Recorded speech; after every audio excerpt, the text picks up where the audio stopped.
Et alors moi na fera que classe à quelle classe ti moi na que classe ti pas moni kita mususu moi l'état mais ça là moi genre ne papa beta ki moi mbata ne zalaka après lobby nango ayo que classe dans quelle classe madame atuni comment lobby au s'absenta qui na classe o te na yaki te parce que papa beta nga na vimba ki on nga na te papa beta ki abeta ko poani o te na saki na nga moi na fundi afundi papa na été parce que di banda tozana na promo we bana bakuka ko kosati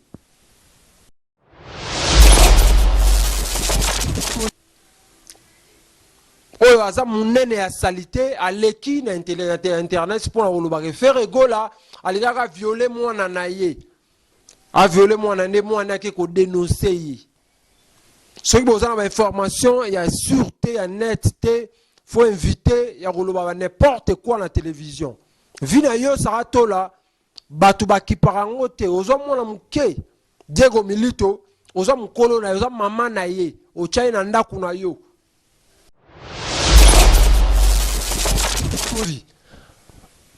papa wana viola yo to yebi papa na yo papa Bernard faire gola go sala ona ba na ete faire gola za kisite c'est un artiste musicien ya sa musique na ye botika bilobela o na internet ko zo ba n'importe. N'hésitez pas à liker la vidéo si elle vous plaît et si vous êtes nouveau sur la chaîne, n'oubliez pas de vous abonner et d'activer la notification pour ne rater aucune de nos prochaines vidéos. On commence. Betuke bakaka kadiboku yae ngaido bika place ba mesonika abonner s'abonner ba fanatique papa maswako batu tout balingaka ngai bokende ku s'abonner utare chaîne moko ba mesonika mawana ukeka côté ya coin wana ngaitala pala simoshi ba mesonika s'abonner ngeme ba kadiboku yae ngeme dobika place yin bara moko komi s'abonner ngaitala eloko moko bima kalukula ngunga le catholique au dobiki lisusuana. Ici c'est Noëlla NG Agence, donc on a ouvert les portes à tout le monde, vous êtes la bienvenue, venez. Nous sommes une agence qui travaille bien, on travaille avec la RDC, on amène les colis à Lubumbashi, Kinshasa et Kolwezi, donc les portes sont ouvertes, venez, vous ne serez pas déçus. Notre adresse, nous sommes sur 121. Louis Bota en Afrique du Sud, Johannesburg, et à Lubumbashi, nous sommes au quartier Makomeno, numéro 31, avenue Lubumbashi, et nous sommes aussi au golf sur la Katangaise. Nous sommes aussi à Kolwezi et à Kinshasa aussi, nous sommes à Bandal. Soyez la bienvenue, on vous attend à bras ouverts. Venez, on va travailler, vous ne serez pas déçus. Merci beaucoup, mesdames, demoiselles et messieurs, amis fidèles téléspectateurs de la 3xW.Kin France Télévision. Merci pour votre fidélité. Vous êtes nombreux partout dans le monde. Vous êtes en train de nous suivre, mesdames, demoiselles et messieurs, vous informer. C'est notre souci majeur. Mesdames, demoiselles et messieurs, merci de vous s'abonner, vous belé partout. Dans le monde entier, autant l'émission Nabiso. Mesdames, demoiselles et messieurs, les Gaulois, les Gauloises, vous belé. Vous avez branché, vous avez mingi lobby ebele.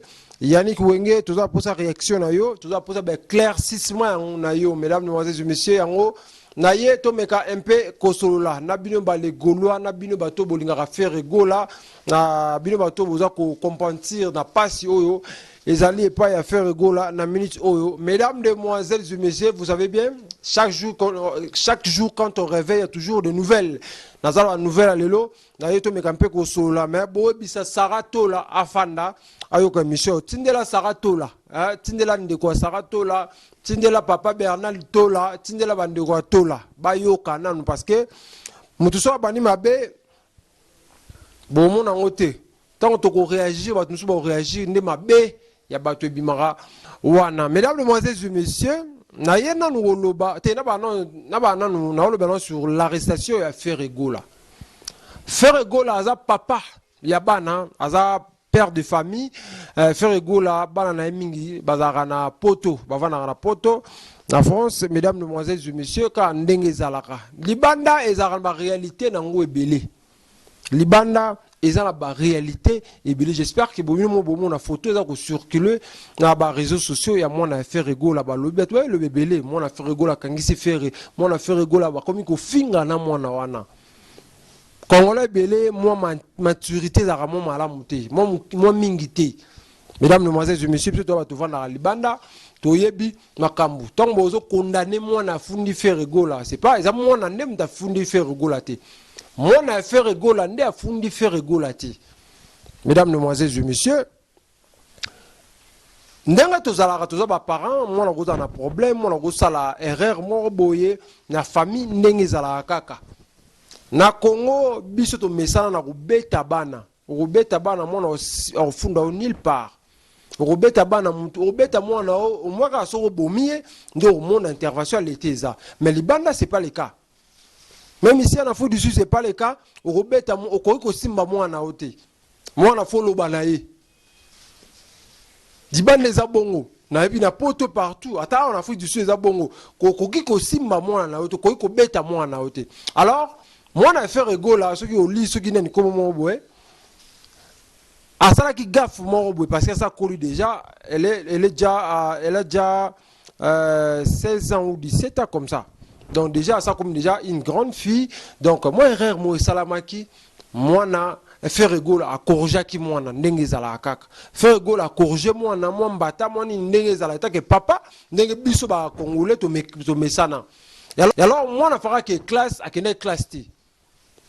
Moi na ke classe pas moni kita mususu moi l'état mais ça moi genre né papa beta ki moi mbata né zalaka après lobby nango ayo ke classe dans ke classe madame atuni comment lobby au s'absenta ki na classe o te na yakite parce que papa beta nga na vimba ki on nga na te papa beta ki beta ko poani o te na saki na nga erreur moi na fundi afundi papa na été parce que di banda tozana na promo be bana bakuka ko kosati bana bakosa rate alors bani vérité a kosa na été ata voir même ko kosa ba chez vraiment pas si pour na bana mike et la fille a ebisi madame na que non t'es papa betenga yango j'avais pas eu le temps ya classe parce que t'as le longi sala ki et après madame comment papa la robeta c'est que papa na comme ko maltraiter yo ne madame a ebisi que nous ko expliquer. La police il travaille en collaboration avec l'école parce que ceux qui abusent bana pour une intervention c'est pas la première fois que faire rigola a surpris de faire rigola déjà pendant qu'on l'invitation azo samba samba au moins 3 ou 4 fois parce que ça a se justifié comment bêter mon wana. Et alors, tant à l'ongwa qui a poto somba le pan mususu. Le pan a ce qu'il a déjà 3 ou 4 fois qu'il a déjà samba. Tant à l'ongwa assume le pan mususu a zongpe Congo ayo ya na le pan wana bana tika ba invitation qui a samba ba tika au moins 3 ou 4 fois mesdames, demoiselles et messieurs. Police français oui bika ndenge zalaka ba mun ba peso invitation liboso ya liboso yete ami balo yete ami sato yete OK faire rigola ça déménager qui dans le pan wana première invitation faire rigola pas dans na Congo ayebi na été ba zo ependa famille pe ba zwinda ko mususu ba koti pe déjà faire rigola ndako na sombaki ba ninde zalaka na Paris on a pour ne pas citer adresse ya veni première ayete deuxième ayete troisième ayete quatrième ayete faire rigola pe éteint ça va na ke poto tanga utukolonga kiti poto bomun be mission asala kina poto habitant ameka pe ko koma na côté ba position parce que asa longo kuna kala ça bon que changer ki adresse parfois ba roza na invitation ko tindela ye batinda na adresse ya sika mesdames, demoiselles et messieurs bayaka ko kanga ferité faire gola baye ko kanga ete ke baye ba moni na nzela to ba moni na ndaku faire gola ye moko tanga kende ko se présenter na la police parce que y a ceux qui bâtissent dans l'invitation parce que a déménagé qui place à bana ko vanda nde ba moni ke noto tinda carte invitation ya te ba moni ka lokwa ye moko yeko mitika yango ferré gola bakanga qui est mesdames, demoiselles et messieurs peut ba condamner à 45 jours de prison mesdames, demoiselles et messieurs. Alors l'isolo na beti Sarah Tola moi so banda ko sala ba émission ya sans tabou kotika la mutakala na ba réseaux sociaux mwana wana Saratola oyo aza munene ya salite aleki na internet pour oloba faire egola alingaka violer mwana na ye a violer mwana ne mwana ke ko dénoncer ye soki bozana ba information ya sûreté ya netteté faut inviter ya koloba n'importe quoi na télévision vina yo Saratola batu bakiparango te ozo mwana muke Diego Milito ozo mukolo na ozo mama na ye o chai na ndaku na yo parce que otulaki journaliste ni internet abimana yo te matika songolonga ba bébé abimana yo ba série wana na tangolo bata théâtre ni babimana yo te mesdames demoiselles et messieurs so vous avez l'information te koleka na télévision te pour na n'importe quoi ya likambo za sur na yango te Saratola bana osala ba mission motakala ba sans tabou ba masolo soki nini papa violer mwana ba sala boye na bolingo mambu ya ba musique etali yo te na makambo etali ma musique etali yo te Saratola papa na yo Bernard Tola abebisa bandeko na mbandaka soki lelo bana bakomona bakisi ba magie bana mbandaka bakomona ba magie bakomona bakisi ba famille bana batebeba eza à cause ya papa na yo tolobela yango te na télévision mesdames et messieurs wana yo senga pe mission vraiment monene na yo senga mission mobima vumana yawa na lobela papa na yo nenga bebisa batu na mbandaka bana bakomona bakisi bana alia bana batu mike ko violer bana batu ko bebisa bana batu ba vie na bango to bien nango ko lobela na télévision te. Comment bino bolinga ka ba ya koloba makamna bino bacha bino ka so ofandi boyo zo za succès te Karine Mokonzi lekio abwa kisio parce que to yebi ko ki porte parole à Karine Mokonzi olobela Karine Mokonzi ça la bolobeli et alors aujourd'hui Karine Mokonzi abwa kisio la kisio ka lingara yo te alors changer on comment la faire egola quoi ko pesa ba information le kuta mesdames demoiselles et messieurs voilà fona panza kaka. Papa na yo comme a viola yo to yebi papa Bernard papa wana viola yo to yebi papa na yo papa Bernard faire gola go sala on ba na été faire gola za kisite c'est un artiste musicien ya sa musique na yi botika ka bilobela o na internet ko zo ba n'importe quoi so ko l'information te vanda ça bilo na ba mitakala osala wana ba santa buna mitakala sala ngo c'est y a pas de problème regarde na comment faire rigoler aux informations oh y a bien information te ozana aussi une information au pesa te on va no le kabib on no ko koloba bilobela na télévision est-ce que ce qu'on a violé qui faire rigoler ce qu'on a violé banga ba 45 jours de prison viol les arabes 20 ans viol les arabes 20 ans je les ai là 25 ans, 30 ans. Comment le lobo bébé internet comme on information le kuta comme on a masolo le kuta donc bakambo basala na famille na bino o basala sala bino na famille na bino ba non ko violer ba papa ko violer bino beaucoup mo bambela ngo sko batu information ezate bilobe là partout Saratola c'est yo vous mo ko na télévision ba no lo ba pe ba kombo autant apé kombo à faire rigola. Ka Karine Mokonzi banda bwa kisa yo koma bilobela fort bikoma koma yo banda ko finga Yvette Kalombo yo mo landel wa oza zoba oza liboma o finga Yvette Kalombo lelo mo lande na sima komo landa na sima yo no finga na finga wa koma bisuba ko finga ka bisuba Yvette za yote lelo okomi zoba parce que Karine Mokonzi abwa kisio alobi ko tanga ka kombo na une émission te allez longo ya onga ko chasko buzoba et pas faire rigola Saratola mbala suka parce que ba golo bazo lukayo na ndenge ba aventure te ba golo soki bazio ba ko sa charger na yo et parce que tous les Gaulois place yo sozali yebaka mona na Saratola zo le ganzelani Sara zo le ganzelani okutani na ye ba les Gaulois bo sa musala na bino pour ba les Gaulois ba sala ga musala na bon ba les Gaulois ba sala ga musala na bon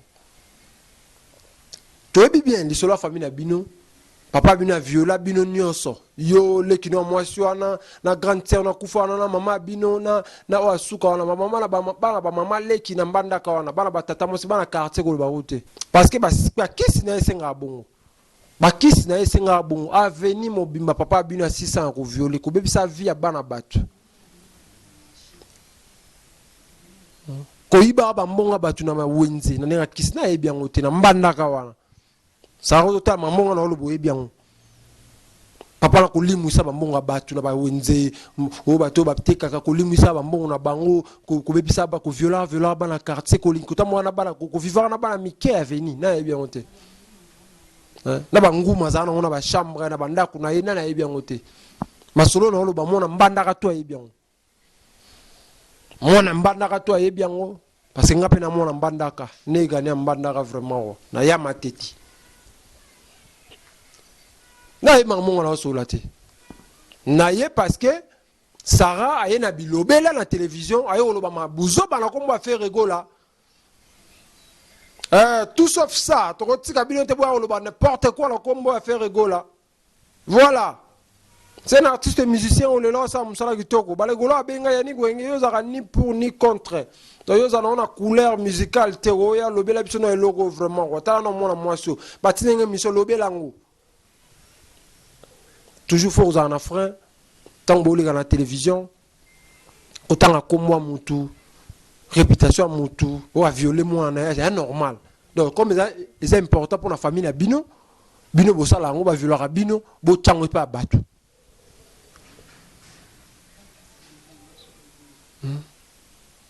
Vraiment, et ça m'a mingi. Parce que faire rigolo là, c'est un artiste musicien, azaf père et famille, azaf bananaye, azo éduqué banaye normal, banabatanga normal, bazana poto ba vivre normal, donc c'est normal. Yaya na yo akenda poto tola. Aboma mutu ba refula ye. Omo famille na bino, famille libota na nyoka o ba benga libota na nyoka, ngwa libota ba sarato la. Libota na nyoka. Yaya sarato la boma mutu na poto. Papa bongala ba monga limisa ka bato aba kiswa na tinda e poto kuna kenda boma mutu ba refula na Congo. On a vu famille on a bien. On beno beta de sur la famille na abo kamwa. Aya yo banda comme ta théâtre papa la comme ça la film sans tabou va théâtre sur film sur ya mitakala le là comme journaliste après au film ko sima misa fingi fallait awa. Si fala kangisa kai a fingi fala fingi moi ça fala fingi fala si ba kangisa kai ala sisi na fali anga ko ta ce qu'on a fait rigola ce qu'on fait rigola bima ba tia isko ka ba ke funda endenge zala bino ba to internet tout o botala sarato la boze bele ba karine mo ko na bo bi famille ya sarato la te ngala bi famille ya sarato la mama bango papa bango ba ndeko na tout famille bobi manga e bien. Naoya, non les cas. Bon s'abonner, aimer, partager, s'abonner. Panze mission comme la Sarayo Kango. Naoya, non Italie famille na bon mobimba. Oh ils arrêtent extrait. Oh ils arrêtent pour tirer bino. Bon s'abonner. Place en gonga. Place au changonga wana notification. Cliquez en haut parce que ce vidéo côté ka ozuango. O ratété. Ba betolo li solo te batinde la hote. Donc place au komingonga wana. S'abonner au Niati, place en Gonga, au fini Gonga. Allez, on nous avons une notification de mission M. Kota. Nous avons étalé famille à Saratola. La personne nous rendez-vous. Bon, la personne nous rendez-vous, tu bon, la vidéo Kota. Pour ça, il y a une adresse d'abord, on a bandaka na pesa. Adresse d'abord, on a bandaka papa bango, mambutu, maman bango mambutu, tout dans le bango. Ah, j'naie pas dans le bango. Voilà, mesdames, demoiselles et messieurs, c'était là votre humble serviteur Yannick Wenge. Moto na kati na kibonzambe na yaka oloba makambo te. Solo mo oloba parce que normalement ba salité comme les gars internet trop. Ba salité comme les gars trop en photo ya ce photo ça et c'est une intervention na biso. Yannick Wenge moto na bonzambe FBI de la presse congolaise vraiment roi. Na fona yaka na sisa no babilo mike oyo ba ba formation le kuta ba do n'importe quoi zanga tina mesdames demoiselles et messieurs voilà na ye on a tika sous tanta on a vu beau s'abonner, belé, beau s'abonner, belé, beau s'abonner. Bah les Gaulois tous les Gaulois ont la émission ou les catés. Gaulois solo, Gaulois makila. Car on est beau salaki. S'abonner, finango ngana, pose ban notification. Gaulois n'y sont en France, Allemagne, Paris, Belgique, États-Unis, Afrique du Sud, aux en Kenya, Kinshasa, partout au Bozali, Paris, France, Lyon, aux en Gaulois. Finale notification, finale place à s'abonner pour me mettre de côté là-haut. Parce que tu auras l'information si il y a solo. Merci beaucoup. Voilà, mesdames, mesdemoiselles et messieurs, nous sommes arrivés à la fin de cette émission. C'était pour moi un grand plaisir de savoir que vous avez belé. Quand à la biso, on a cette émission, on a répondu à éclaircir. Moi, on a sarato, moi, on a salité à Bandouta. On a bête à solo. On a bête sur l'arrestation à faire rigolo. Au moins, on comprendre. Les amis, on a fondé, les amis, papa, on a éduqué, moi, on a qui dans la classe. Madame, au point de vue classe, moi, madame, moi, on a l'hôpital, on a classe, papa, corrigé, on a ça, la police pas comment qui dossier à Bandaka les a l'hôpital ça fait déjà 3 ou 4 mois comme ça au faire gola qui n'a qu'à répondre à l'invitation et comme changer qui a déménagé qui ba ko tika invitation place on a revendre à liboso va na ko ça que non présence à faire rigoler ça na la police et a outil Congo à poto avitena qui ne parce que changer qui n'a ko sans ko signaler la police dans ngazo qui ne ko signaler yango faire rigola ba détena qui est pour 45 jours. Voilà mesdames, mesdemoiselles et messieurs, nous sommes arrivés à la fin. Merci beaucoup à le boss Obed Nzao. Nola NG Business. Avec Mbadi parmi les restes. Et merci beaucoup. Comment ça va désolé. Yannick Igwe. Océan. Mohamed Moleka, Maman Charité. 3 fois King Kabo. Millionnaire béton. Vous êtes belé, botala biso. Abonnez-vous, aimez, partagez, finissez place à notification. On est ma cambo. J'ai on des sangs et tout ça, tout ça malam. Tous les cas. N'hésitez pas à liker la vidéo si elle vous plaît et si vous êtes nouveau sur la chaîne, n'oubliez pas de vous abonner et d'activer la notification pour ne rater aucune de nos prochaines vidéos. On commence. Betuke bakaka kadiboku yae ngaido bika place ba mesonika abonner s'abonner ba fanatique papa maswako batu tout balingaka ngai bokende ku s'abonner utare chaîne moko ba mesonika mawana ukeka côté ya coin wana ngeta pala simoshi ba mesonika s'abonner ngeme ba kadiboku yae ngeme dobika place yin mara moko komi s'abonner ngeta lelo kumoko bima kalukula ngunga le ngonga catholique o dobiki lisusu wana obandi kubaka